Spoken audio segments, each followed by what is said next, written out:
So what we like to do at the start of every episode is do a little recap. The episodes are pretty long, so we try to boil that down to about a 10-minute, 15-minute recap. And what we'll do is we'll take that recap and we'll cut it out separately and put it as its own video.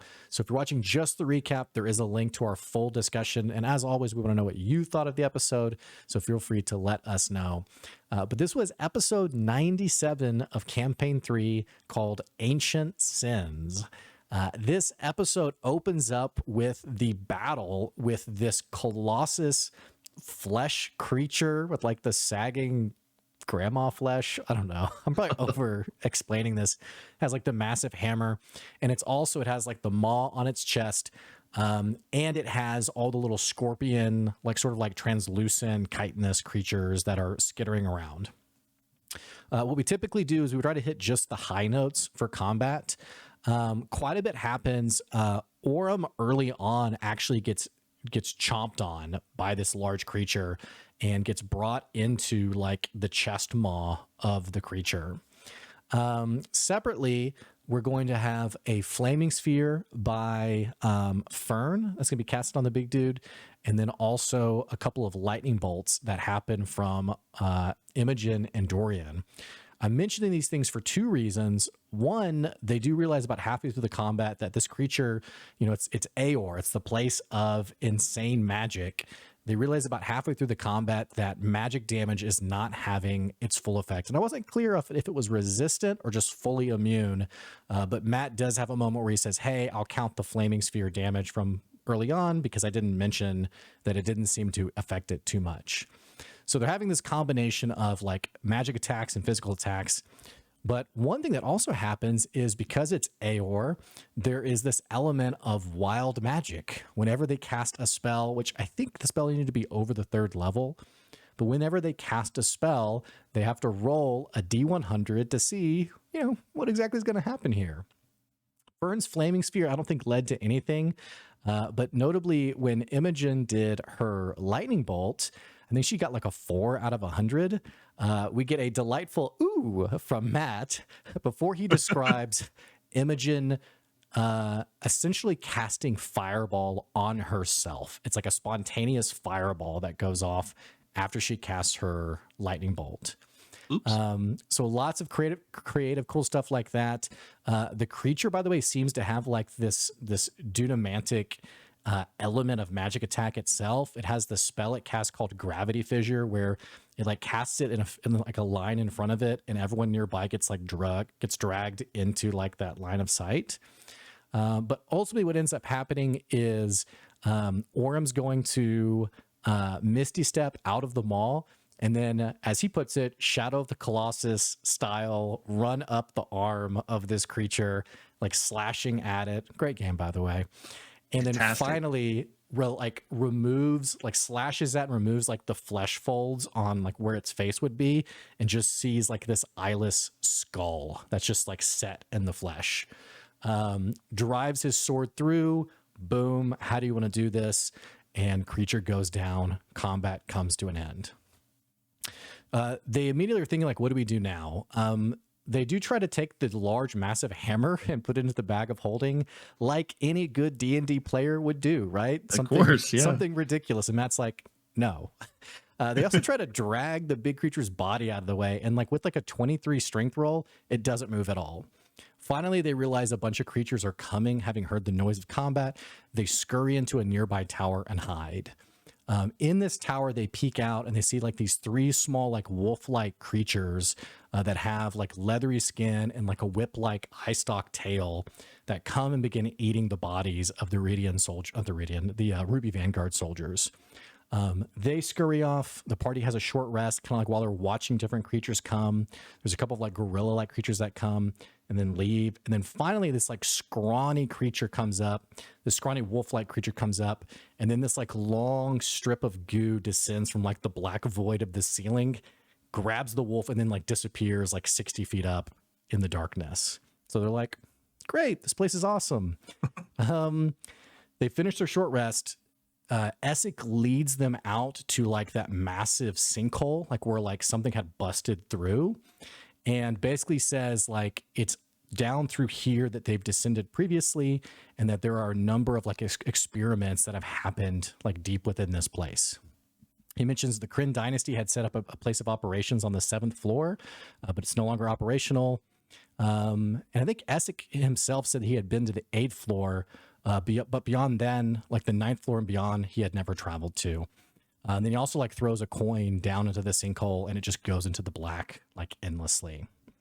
They descend down. They eventually go into like this archway where they see like a Ruby Vanguard camp has been set up, but no one's there. There's no bodies. In fact, there's just like a trail of blood where bodies have seemingly been drugged like deeper into this area.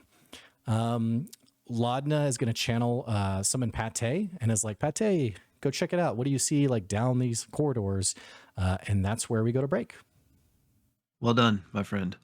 So we pick up after break, and Pate is leading the way, and the party is kind of cautiously following behind, with Laudna checking in, like viewing through Pate's eyes occasionally. And as they're going, the air is filled with this like moistness and a smell of like rotten fruit, and they're just following this blood trail. And through Pate's eyes, Laudna sees a nearby doorway that's open, leading to like a storage room. So keep pressing forward, and beyond that is another room filled with like empty glass cylinders and nothing really else of note. So Pate like comes back out, and Essek at this point tells the group like, "This is as far as I've ever gone." And they're looking. I think they're looking through a book they maybe found in the encampment earlier. I can't quite remember. Yeah. But Essek's talking about a book that spoke of this thalamus apparatus, and that's how they knew about it and how they knew it was the center of research in the city. And it was an ancient book that was really hard to translate, but through magic they were able to do it. And the party asks Essek if he's ever heard of the Dominox, and that's apparently why Ludinus came here to deal with it. And Essek's like, no, I haven't heard of that. So they keep going forward, Pate leading the way. And he comes to another door that's been collapsed, but there's like a magical brace kind of like holding up the ceiling. And Essek's like, this wasn't here before. This used to be blocked by a magical ward. So like, I've never been through here. And this blood trail continues down through this thing. And it eventually comes to basically an ending with two doors, two closed doors. And one of these doors has like a stone in it. So they investigate a bit and realize that these doors are can open.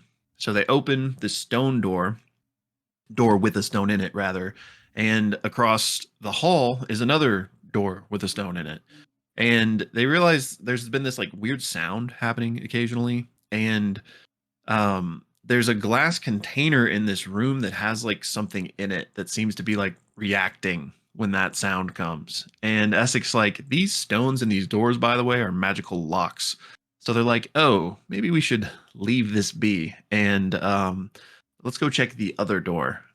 So they send Pate in first, and inside is this big chamber that has like 4 hallways connected to it. Seems like a waypoint. And in this room are just dozens of corpses. Bodies on the ground covered in blood, bodies hanging from hooks on the ceiling, and half of the corpses have like a big smile on them, very creepy. And they think this must be the work of the Dominox. So suddenly Pate's connection to Laudna just gets severed. And immediately they're like, what just happened? So Chetney goes first, and everybody else kind of goes cautiously behind. And Chetney sees that the floor in here is covered in blood, and he can sense that like a fiend is in the air nearby. And everyone else comes in and joins him, and they see Pate's body on the ground, as if the magic connecting them had been severed, unless that Pate had just been killed per se. So they ultimately decide to speak with dead on some of these corpses in here via a bracelet that Essek has that gives you 2 uses of the spell. So Imogen chooses a body that's hanging on a hook and asks, what happened to you? And he says, it was the Dominox. It spoke in our heads. She asks, are there any clues to avoid it or defeat it? And he goes, no. She then asks, where did Ludinus go? He goes, I didn't see Ludinus. Which chambers were you guys looking in down here? All of them. Did you do anything to make these chains come for you? And he goes, I think it all started in the engine room. And then the spell ends. That was all of their questions. And Fern at this point notices that one of the corpses here has the same like seal carved in its chest that they saw when they first got here last episode, of the elf that like had killed everybody around him or whatever. And because of that, they're like, let's bring in an expert maybe. And so Fern activates her pact with Tavon, the devil, and he just immediately shows up and he says the pact begins. And they're like, hey, Tavon, what do you know about this Dominox thing? And he says, oh, like that's a name I haven't heard in forever. It's one of the grand demons that we've wanted to kill for ages. Yeah. But it disappeared sometime during the calamity. And they're like, what? Okay, well, if this is y'all's enemy number one, can you call in any reinforcements to help us with this? And he's like, no, we're all very busy right now, but I'll help you until I'm called elsewhere. Um, he wants to know why the Dominox is here. And they say, well, we guess Aor must have captured it back in the day, and then the Vanguard accidentally set it free or something. And they then have Tavon look at this ritual carving, and he's like, oh, yeah, that's the Dominox. Like, that's his symbol. So at this point, Matt has Travis make a wisdom save, and he fails. And so Chetney looks back at the party, but he no longer sees them and instead sees all of these children who are like, why did you do this to us? And why did the big bad wolf kill us? And they're all like mauled and maimed. And they're like, how many of us did you kill? How many more will you kill? And Chetney is like freaking out and he like kind of starts to scream. And the rest of Bell's Hells are like, whoa, like Chetney, what's going on? But he can't hear them. So he just like keeps having this like hallucination of these children who like start to approach him. And Orem like puts his hand on his shoulder, but Chetney thinks it's like a blade. So he like swipes at Orem. And ultimately, like Orem kind of shoves him up against a wall and he kind of shakes out of it. He tells them what happened and they're like, okay, like it was so real. Like what's going on? And Tevin, they asked Tevin, like, or Tavon, what's going on? And he's like, I don't know. Like, Dominox was before my time, so I don't really know how it works.